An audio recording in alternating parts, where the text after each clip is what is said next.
Conscious Creation with Cassandra, my journey. Hi, everybody.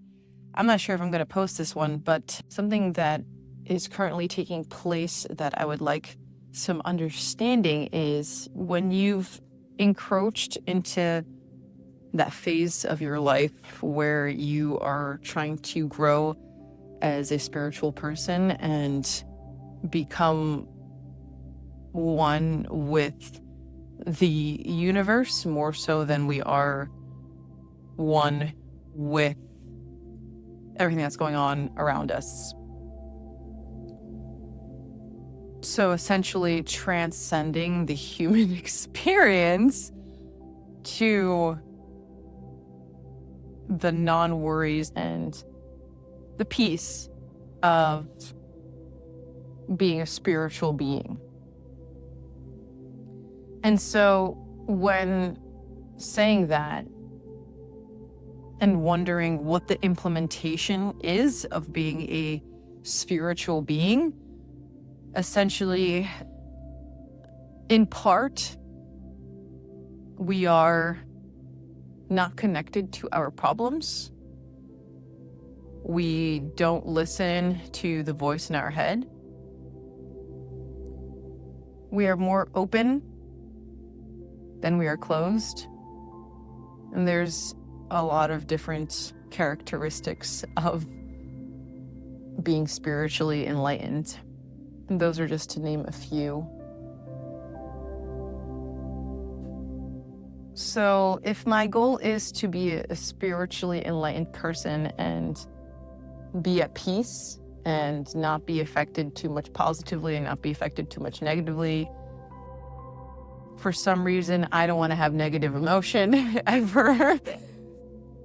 So not having this negative emotion or not validating these negative emotions, pushing past them to be at peace is not necessarily the right answer either. Because I could force myself to be at peace and force myself to be calm and be that spiritually enlightened person, but at the cost of invalidating my emotions, which is easy for me because they were invalidated in my youth. So I don't actually even know how to validate my emotions, but I'm learning that to validate your emotions, you have to accept them and see them for what they are, to stem them back to whatever fear it is or whatever limiting belief it is that may not be true, or the fear that you're holding that is the catalyst to these emotions. And so then you address that limiting belief or you address that fear, and that's probably the right path to spiritual growth, because coming to peace with oneself in all these different aspects and recognizing when that limiting belief comes up and recognizing when that fear comes up so that you don't let it win. But if I'm trying to shortcut with not actually addressing it, not actually dealing with the limiting belief or the fear and bypassing it just to go directly to positivity, I'm doing myself a disservice, it seems like. And thank you for allowing me to talk it out, because it seems like the right answer in this regard is to have the emotions, accept that I'm having them, love myself through these emotions, then take a look at what thoughts are causing this emotion and what is the true catalyst of these thoughts. What is the actual thing underlying? What belief do I have that is leading me to these thoughts? What fear do I have that is leading me to these thoughts? And then really working on those fears and those beliefs and reprogramming them. And that's the longer part. That's what takes the more effort, is over time reprogramming to something that is better, that is more positive, that is more true to you, to the truth of you. Reprogramming to what's true to you by repetition, by recognizing when the old pattern shows up, and overcome those fears and change those beliefs so that one is settled and at peace with those things, so that one can be at peace as a being.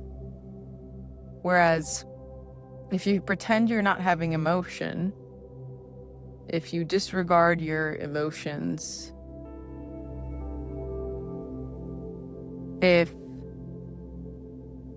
you push past your feelings and shove them down so you can be positive, that stuff is going to come up. That stuff is going to erupt.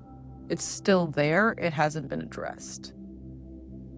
So that being said, for me, what hasn't been addressed is fear of trusting somebody,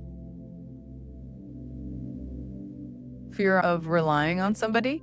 I think a limiting belief I have is that I can't rely on my partner or anyone.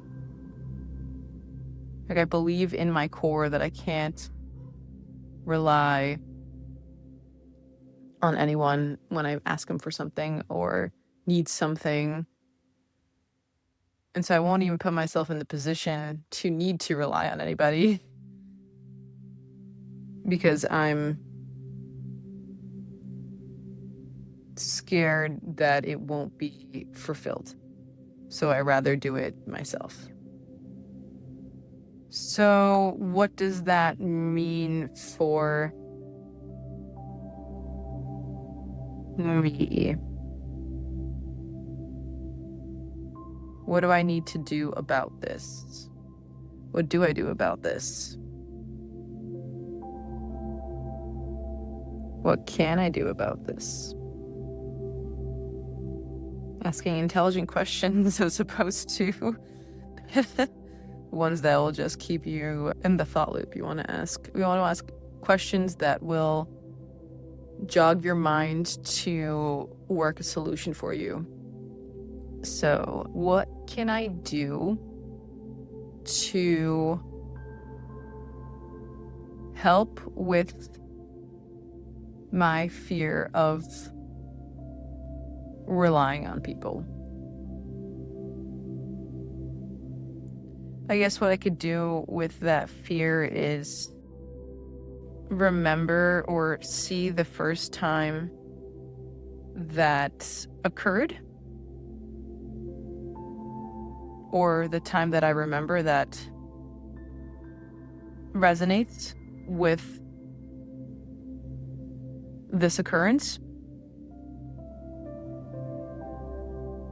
And essentially, I think, forgive the person that made me feel that I can't rely on anyone. Okay, that's all for today. I think my brain's a little fried thinking about this stuff and how to solve it. I'm in the energy of the problem and not so much the energy of a solution. So I'm going to take a break, walk away from this. I already asked myself and the universe, what can I do about this?